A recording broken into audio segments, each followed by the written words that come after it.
Hey, welcome. Rodney G here, Scar Not Silent. And I tried this once before, but now hopefully I'm not too loud because I'm seeing my little meter shooting up too. So let me make sure I move this mic a little bit down. My little cheap mic. I didn't feel like bringing out my big mic. I was I was asleep before I got onto this microphone. Um, my wife wanted to watch another Hanukkah movie, and this one was like a Groundhog Day version of Hanukkah. If you haven't seen Groundhog Day, check it out. It's basically this. Well, we'll go from the Hanukkah movie perspective. She wakes up and she's doing the same thing over and over and over every day until she figures out what her purpose is. And in that meantime, what I was doing, I was figuring out how to stay up because I was so tired. And it's kind of like my brain was awake or my brain was asleep, but my eyes was open looking at it, and I couldn't grasp the concept of what this woman was doing every day. And when the movie's over, my wife was like, "Was that? Oh, I really like that movie." And I'm like, "No, it was rough." She said, "Why?" I was like, "Because I was tired and I was trying to stay up." So I don't even know what the movie is about. So anyway, so then I got on there and I started, and I was like, "Oh, I got to finish the rest of my chat interview," and I'm over here trying to fiddle around finding it, and then I just realized it's not going to work, so I had to start over. So I'm prepared now, a little groggy, but I'm going to make it. And if it's the second night of Hanukkah here, so it's around the world. Well, not around the world. I did get an education, so it's the second night, but some places are a little behind, or are we behind? Whatever it is. Um, so some places have not observed it yet, I think. So for here, we are in our second night in the United States. And if you celebrate, happy Hanukkah. If you don't, get shopping for Christmas, which we kind of blend the two together, because we have you Christianity. We have people, really, we don't have a whole lot of people that celebrate Christmas as in the Christian faith of Christmas, but to buy the gifts under the Christmas name. But we have a little Christmas tree up, Hanukkah Christmas tree up, because we have family with many, many ornaments from Christmas of the past. And with that said, we're going to go ahead and start our interview with chat. I think this will be the last of so we got section 5 and 6. And I know I got on here and I didn't even introduce myself, I don't think.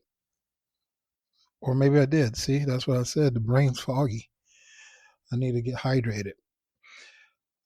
So, in case if I didn't do it and you didn't hear it, my name is Rodney G. I go by Rodney G.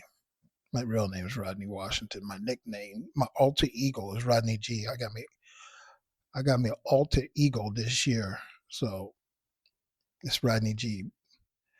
But my birthday, my government name is Rodney Washington. Anyway, so maybe I'm getting a little delirious too. Deaning no gummies or nothing. It's just natural deliriousness. So this is Scarred Not Silent. And we're like into, I don't know how many episodes. This is like the second season, like the longest season ever. But I didn't feel like breaking it up for like another 10 seasons. So we're going to ride this long season out. And we're starting to wrap it up. But then I had this brain child idea of having chat ask me questions. And now we're into the fifth and sixth section of the questions from ChatGPT. It was an interview. and I don't have anybody to interview me. So I said, why don't I do this? Why don't I have chat? They're so smart. And we're at section 5, buildings guard not silent. So the 14th question that chat asked was, let's talk about the podcast. What made you decide that now was the right time to start sharing your story publicly? Well, the reason why I chose now to do my podcast was several reasons. One of the honest reasons, I needed to do something with myself because I still ain't found a job, like, for a long time, haven't found a job. And let me give you like a little piece of my history right now. Like, this is my luck with jobs, right?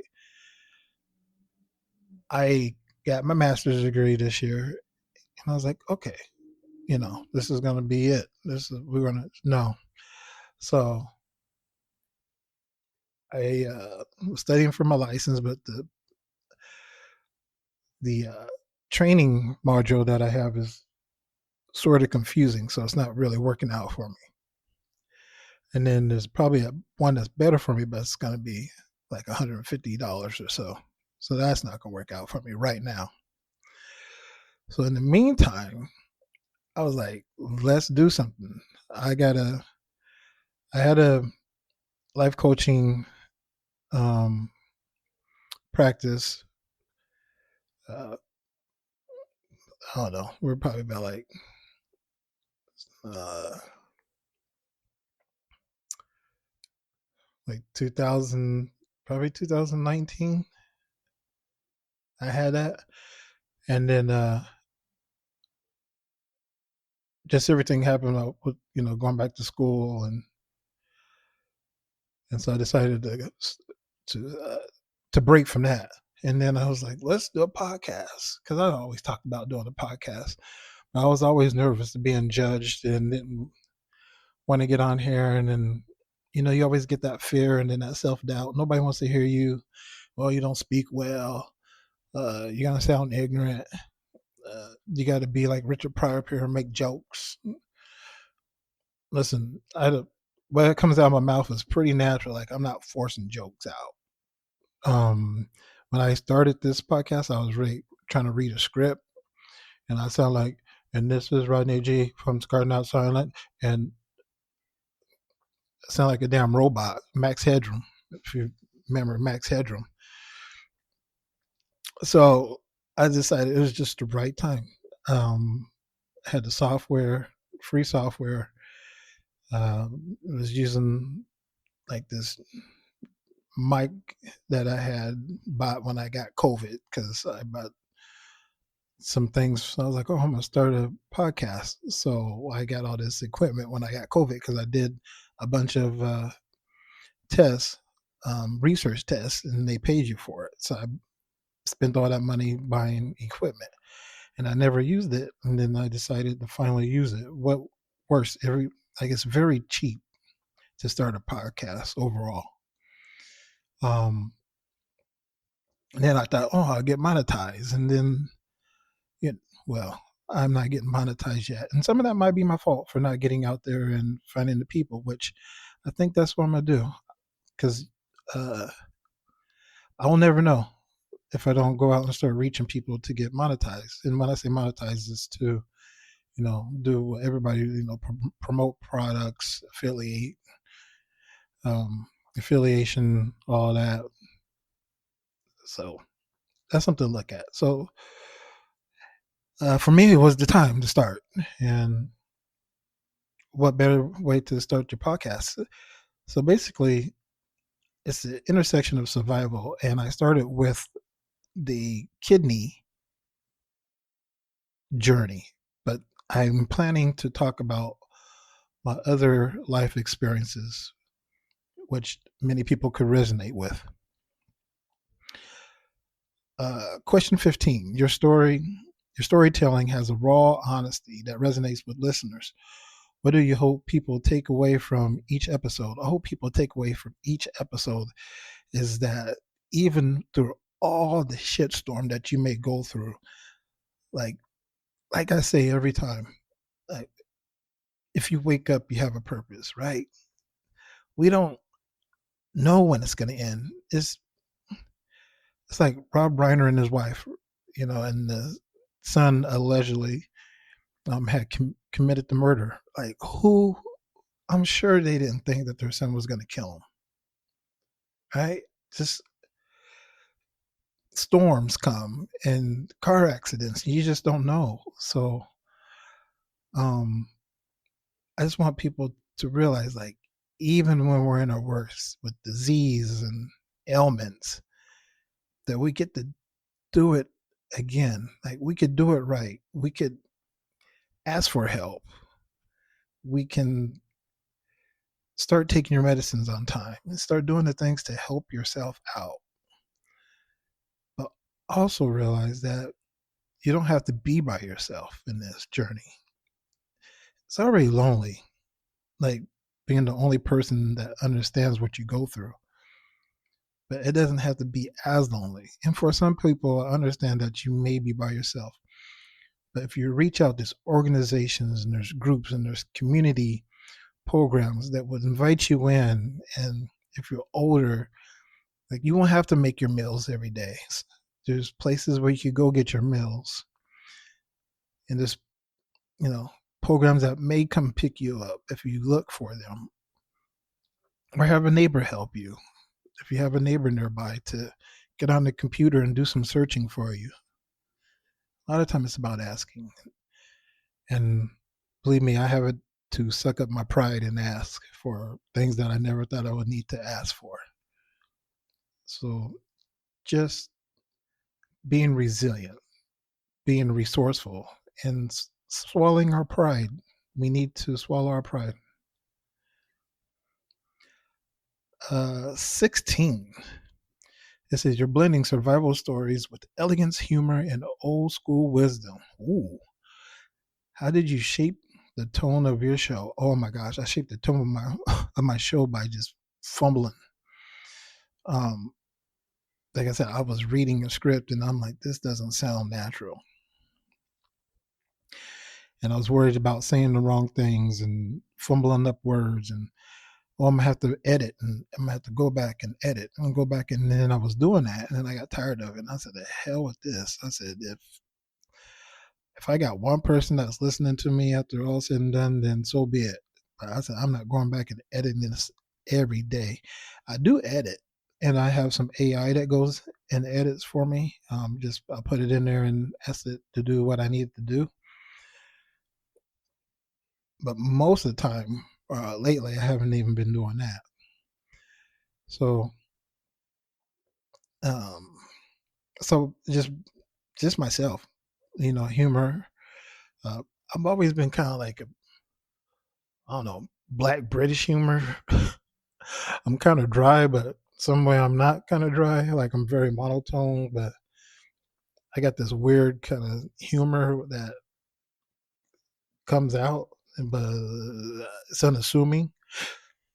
So I don't know. So I kind of wrapped all up too because I was kind of scared of trying to make jokes, and I'm like, just be you. And my wife said, just be you, because every day I'm kind of funny. I surprise myself sometimes with some stuff. So that's how I just wrapped it up. Just being me at the end of the day. It says podcasting is a new craft for you. How they know that? What parts of it has challenged you, and what parts feels like home? None of it feels like home. This is foreign to me. This is out of my comfort zone. I'm an introvert, so it's out of my comfort zone. It's um, challenging me to get out there, and like, I'm in like 36. I don't know. I was gonna say countries, but I can't remember the exact number off the top of my head. But it's up there, and not to mention,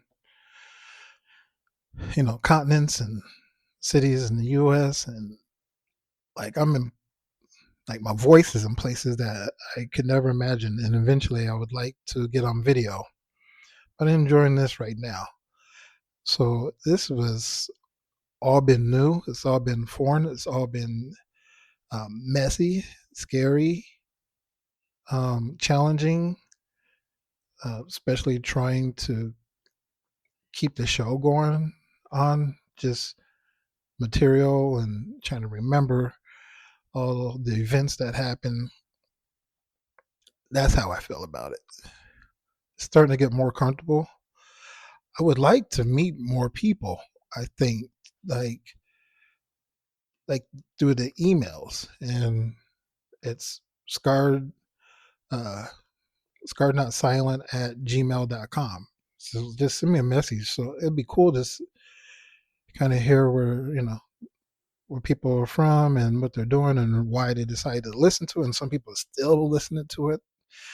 So just to get to know who I'm listening or who's listening to me and have a conversation outside of just like listening to me would be pretty awesome as well. It says your second season will feature interviews with everyday people. What inspired that shift?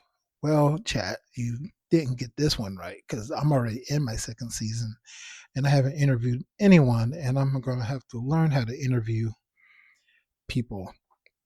Although my wife discovered that our library, which just opened up, will have a podcast equipment, and I think they have a room, or at least one of the libraries have like a media room that has like a green screens and microphones. So I may look a little more into that because I know that you can schedule um, times to reserve those rooms. I'll have to see if you can do that for this, and then maybe that will be the way to go. Plus, doing the online interviews as well. So we'll see what happens with that. That will take me to another comfort zone that I'll have to get used to. Section 6, our final, the legacy you're building. All right, we'll see. You didn't just survive, you transformed survival into service, books, journals, coaching, advocacy. What legacy are you trying to build for kidney warriors and their families? I want my voice to live forever. So somebody like in 2050 will get on here and see my album cover, like and hear me sing. No, my cover for my podcast. Open it up and go. I can relate. This still is relevant today. Um, in the books, or it has nothing to do with my kidney journey. They or some of my passions is like kind of social worker, advocacy based, racial advocacy. Growing up in an all white environment, being in that I'm from Iowa, so that's what the journal's about. My coaching is just I love to help people, right? That's why I'm a social worker. But those are two very different fields, coaching and social work. But I've really enjoyed the coaching part, the life coaching, which I'm really thinking about getting that started again. So that's kind of something that I like to do. But after all said and done, I just want the legacy to be that this regular person decided to take the mic and share that he pissed himself in front of whoever's listening around the world and like in the United States.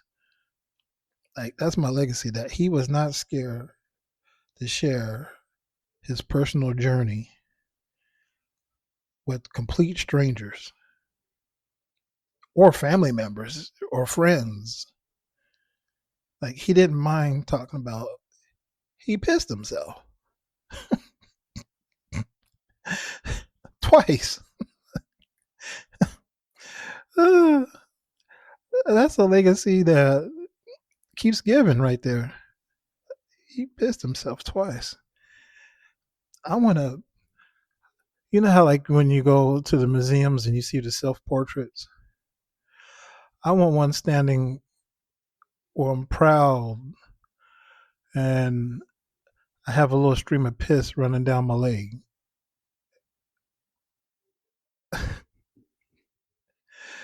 Oh gosh, that would be beautiful to have in my house. Anyway, if you're an artist, my birthday's coming up. Give me my pissy portrait. Um, so really, be honest with you, my legacy is just I'm trying to help people who've been diagnosed with kidney disease, and if my plans come to fruition, that the other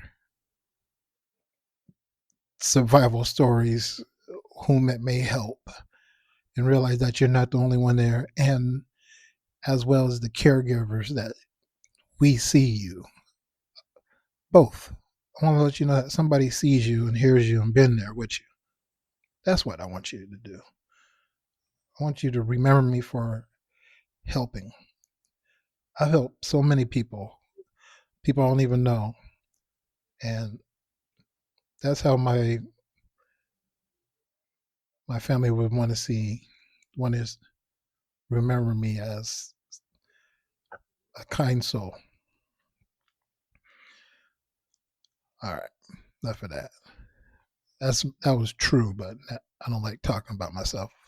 Like, people have a hard time praising themselves all the time, and I'm kind of one of them. I just do what I do. Okay, if someone listening, make sure my mic's still working. If someone's listening right now and is in a dialysis chair, scared and exhausted, what would you say directly to them? I would say, keep fighting. Keep going to your dialysis every day. Keep, figure out something to do. Like, if my kidney goes out, I know if I'm on dialysis that I would be more active. That doesn't mean I'm gonna run around, but I want to be, even if it's on a computer and chatting with someone in a chat group, or typing in a chat group, or just going to like a support group even. Like, I want to be active because I caught myself faking sometimes being sick. Like, I didn't feel good, but I wasn't as sick as I felt. But I just didn't want to be around nobody or deal with anything. And that continues day after day if you let it. So I understand it hurts. I understand it gets cold. I understand you cramp up. I understand that your machine is a long ride 3 times a week, but you got to keep coming back to it. You have to. Even when you want to skip those days. I understand. It's not easy at all. Man, see, in my last one, because I'm playing around with this computer, giving my little warning. See, procrastination. All I had to do was go get the cord. But this is the last one. And finally, it says, finally, Rodney, after everything you lived through, and this was just talking about my kidney. They don't even know the other stories yet. But everything you've lived through, and I'll just talk as my life right now. What does hope mean today? So let me reread that. And finally, Rodney, after everything you lived through, what does hope mean for you today? And let me see if I can sum this up real quick. So, what I lived through, right? I always consider it the learning disability. It's still a thing with me. Um, alcoholism growing up in the in the household, the kidney disease. Growing up in a neighborhood that's called the Bottoms, and living in Iowa, being a black man growing up in Iowa, not as just a kid, as an adult. Those are probably like some of my, I think those are like my biggest lived experience. And what it means to me today, everything that made me who I am today. It gives me hope that one some way, I'm gonna be honest with you, I'm tired of being broke. So I hope I figure it out. I'm not talking about I need $100 million, but I want to be able to do this massively. I told my wife if I had the money and I had a fund, I would build community centers. We're losing the community centers. People wonder why kids are running around acting crazy. They don't have a place to go. The community center, my worst, best place ever.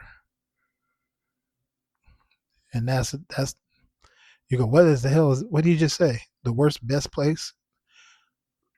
And I say that because that's probably one of the reasons why I got to tell the rest of my story. And I won't give it away yet. So I hope to do this in a bigger scale, not as a free thing as well, because I would love to be paid to go around to speak and to do life coaching, but I love to get paid so I could take some of that money and build programs, not just for people. I love animals. I would love to build something to help people cope with their grief during the euthanasia. So just all these different things. Hope. Hope to have generational wealth. Take care of my kids, my family. I always hoped to build a home so my mom wouldn't work and dad didn't have to work. So just make things easier, right? For myself, my family, and others. That's what my hope is for. And to maintain my health as well. That's you can't do nothing without that. All right, let me check and see how much I got here. Last time it beat me up at 15 minutes. Oh, I think I'm good, but I finished up for today. Right? We did the ChatGPT interview. And then on Friday we could go back and doing a regular journey. I think this was pretty cool that Chat did this interview with me. Um, little experiment. You guys was here for it. We'll get back to the rest of the uh, journey with my kidney. Wrap it up, you know, and then see what else we got planned. Hopefully, you stick with me through that too. Oh, my life. Oh, there's people that had a lot worse life, but my life overall not bad. But pieces of it has been a shit show, but it's not bad. Um, I'm here, and I've taken everything in to use it to my full advantage, and I was able to do that because if you wake up, you have a purpose. Bye.